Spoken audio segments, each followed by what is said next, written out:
이번에 분석할 경기는 8월 15일 저녁부터 진행하는 K리그 국내 축구 경기입니다. 토방에서 여러분의 머리를 식혀드리기 위해 준비한 분석입니다. 배당 흐름 및 변경되는 이슈에 대해서 최종 조합이 변경될 수 있으니 실시간으로 정보를 받으실 수 있는 분석방에 입장하시는 걸 추천드립니다. 분석방 입장은 영상의 댓글을 클릭하시면 손쉽게 무료로 입장이 가능합니다. 이어서 분석 시작하도록 하겠습니다. 첫 번째 경기는 제주 SK와 강원FC입니다.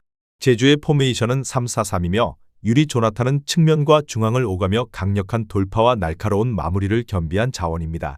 티아고는 제공권 장악과 포스트 플레이에서 존재감을 발휘하며 후방 빌드업의 연결고리 역할까지 수행합니다. 이창민은 중원에서 볼 배급과 전환 패스를 책임지며 세트피스 상황에서도 정확한 킥으로 득점 기회를 만들어냅니다. 무더운 홈 환경에 대한 적응력은 이미 검증됐고 전방 압박과 빠른 역습 전환이 강점으로 살아나고 있습니다. 강원FC의 포메이션은 4-4-2이며 가브리엘은 박스 근처에서 순간적인 침투와 마무리에 특화된 공격수입니다. 김대원은 좌측에서 드리블 돌파와 컷백을 시도하지만 후반 체력 저하 시 활동량이 급감하는 패턴이 반복되고 있습니다. 서민우는 중원에서 압박과 수비 커버를 담당하지만 전방 전개 시 속도감이 부족합니다. 특히 여름철 무더운 제주 원정은 체력 소모가 극심해지고 기후 이동 일정까지 겹치면서 경기 내내 집중력 유지가 쉽지 않습니다. 결론을 말씀드리자면 제주는 홈 기후와 경기장 환경을 최대한 활용하며 무더운 날씨 속에서도 전방 압박과 역습 타이밍이 날카롭습니다.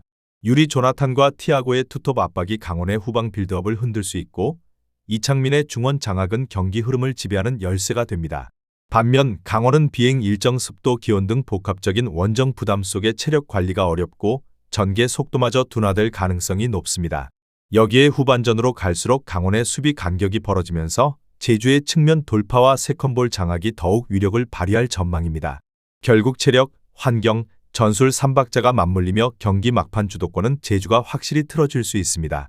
제주의 승리와 오버를 추천드리는 경기입니다. 두 번째 경기는 FC 안양과 포항 스틸러스입니다. FC 안양의 포메이션은 3-5-2이며 못다는 일선에서 타깃 역할과 연계 패스를 동시에 소화하며 공격의 기점이 됩니다. 야구는 후방에서 빌드업 전개에 관여하며 좌우폭을 넓히는 롱패스를 구사하고 세트피스 상황에서 제공권 위협을 만듭니다. 마테우스는 박스 안에서 순간적인 방향 전환과 슈팅 타이밍이 날카롭지만 최근 경기에서는 상대 압박에 묶이며 활동 반경이 좁아지고 있습니다. 특히 측면 수비 라인에서는 이태일을 포함해 1대1 대처가 버거운 장면이 반복되고 있고 압박 타이밍이 어긋날 경우 뒷공간이 쉽게 노출되는 약점을 안고 있습니다. 포항의 포메이션은 3-4-3이며 이호재는 최전방에서 연계와 침투 타이밍을 동시에 가져가는 유형으로 하프스페이스 공략의 강점이 있습니다. 조르지는 피지컬과 속도를 모두 겸비한 윙포워드로 안양의 측면 윙백을 상대로 공간을 폭발적으로 파고드는 능력을 발휘합니다. 오베르다는 이선에서 볼을 오래 소유하지 않고 전환 패스와 침투 패스를 통해 측면 공격 속도를 높입니다. 특히 조르지의 돌파 이후 파생되는 크로스와 컷백 상황은 안양 수비가 90분 내내 버티기 어려운 압박이 될 수 있으며 이는 포항의 득점 루트를 단순하면서도 강력하게 만들어줍니다. 결론을 말씀드리자면 포항은 조르지를 중심으로 한 측면 공략이 이번 경기 핵심 무기가 될 가능성이 큽니다. 안양의 측면 수비는 1대1에서 밀리는 장면이 많아 전후반 내내 높은 강도의 압박을 견디기 쉽지 않습니다. 조르지의 돌파가 시작점이 되어 포항의 공격이 빠르게 완성되는 구조이기 때문에 안양의 수비 라인이 계속 흔들릴 여지가 큽니다. 반면 안양은 전방에서 못다를 활용한 기점 마련에 나서겠지만 포항의 중원 압박과 측면 봉쇄를 동시에 뚫어야 하는 부담이 큽니다. 결국 전술, 체력, 속도에서 우위를 점할 수 있는 쪽은 포항이며 이 흐름이 스코어로 이어질 가능성이 높습니다. 포항의 승리와 오버를 추천드리는 경기입니다. 다음 경기 분석에 앞서 여러분들께 중요한 한 가지를 알려드리려고 합니다. 모든 사람들이 각자의 분석법이 있고 다양한 루틴이 존재합니다. 배당을 분석하는 사람, 결장자를 분석하는 사람, 그날의 팀의 컨디션을 분석하는 사람 등 다양하게 있습니다. 제가 운영하고 있는 분석방에서는 모든 분들의 분석을 한눈에 확인하실 수 있으며 100% 무료로 운영을 하고 있습니다. 금전적인 요구를 하지 않기 때문에 누구나 입장 가능하며 분석 자료를 확인하실 수 있습니다. 프로토는 혼자서 하는 것보다는 여러 명의 분석 자료와 조합픽을 확인하며 하는 것이 적중에 있어서 더욱 유리합니다. 여러분들도 혼자 하지 마시고 제가 운영하고 있는 3,000명이 계시는 분석방의 입장에서 정보를 확인하시는 걸 추천드립니다. 댓글에 있는 영어를 클릭하시면 분석방 입장이 가능합니다. 세 번째 경기는 전남 드래곤즈와 부천FC입니다. 전남의 포메이션은 5-3-2이며 하남은 제공권과 침투 타이밍이 뛰어나며 세컨드 볼 반응 속도도 빠릅니다. 발디비아는 중원에서 탈압박과 전환 패스에 능하며 전방으로의 찔러주는 패스에서 위협적인 장면을 자주 만듭니다. 알베르티는 측면 돌파와 컷백을 모두 시도할 수 있는 윙백 자원으로 수비 가담 후 빠른 역습 전개에 강점이 있습니다. 전남은 후방 라인을 촘촘히 유지하며 수비 블록을 단단히 쌓은 뒤 순간적인 전환 속도로 상대의 허를 찌르는 전략을 구사합니다. 특히 홈에서는 수비 집중력이 한층 높아지고 중원 장악 후 빠른 전개로 상대 수비 간격을 무너뜨리는 패턴이 반복되고 있습니다. 부천FC의 포메이션은 3-4-3이며 몬타뇨는 박스 안에서 연계와 슈팅을 겸비한 자원이지만 압박 강도 높은 팀을 상대로는 볼키핑이 불안합니다.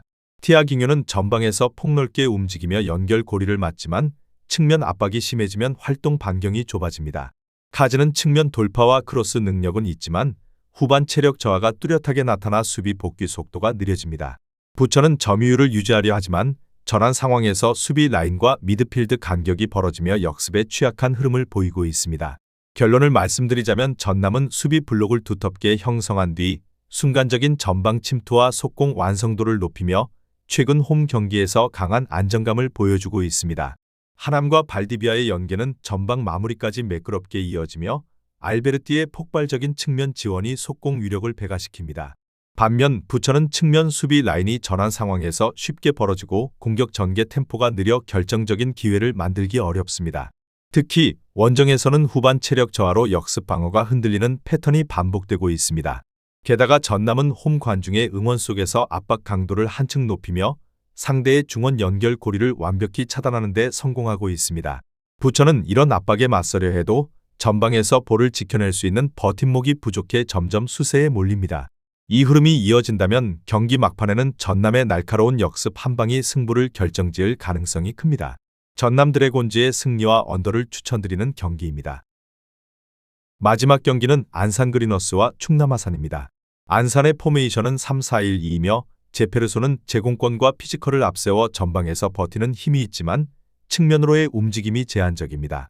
사라이바는 직선적인 돌파와 슈팅 시도를 강점으로 하나 수비 전환 속도가 더뎌 측면 공간을 쉽게 내줄 수 있습니다. 송태성은 이선에서 기동성과 압박을 더해주지만 장기적인 볼 소유 구간에서는 패스 선택이 단조롭습니다. 안산은 전방 압박을 유지하려 해도 후반으로 갈수록 체력 부담이 커지며 측면 커버 범위가 점차 좁아지는 약점을 드러냅니다. 충남 아산의 포메이션은 4-5-1이며 김종민은 페널티 박스 안에서 마무리 감각이 안정적이고 순간적인 침투 타이밍이 뛰어난 자원입니다. 한규원은 노련한 위치 선정과 크로스 타이밍으로 공격의 흐름을 이어가며 수비 가담에서도 경험이 묻어납니다. 손준호는 중원에서 템포를 조율하며 전방 압박 회피와 롱패스 전환 능력이 돋보입니다. 충남 아산은 중원 장악과 좌우 밸런스를 유지하는 능력이 탁월하고 후반 막판까지도 경기 운영에 흔들림이 적습니다. 결론을 말씀드리자면 안산은 제페르손을 활용한 버티기와 사라이바의 직선 돌파로 공격의 틀을 만들지만 후반전 체력 하락이 빠르게 찾아오며 수비 간격이 벌어집니다. 특히 측면 수비 커버가 늦어질 때 크로스 대응이 느려지는 경향이 뚜렷하고 중원 압박이 풀리면 수비 라인 전체가 내려앉습니다. 충남 아산은 한교원과 손준호의 경험이 빛을 발하며 경기 흐름과 강약 조절을 능숙하게 해내는 팀입니다. 후반 들어서도 압박 강도를 유지하며 상대 체력 저하 구간에서 득점 기회를 잡는 패턴이 안정적으로 반복됩니다.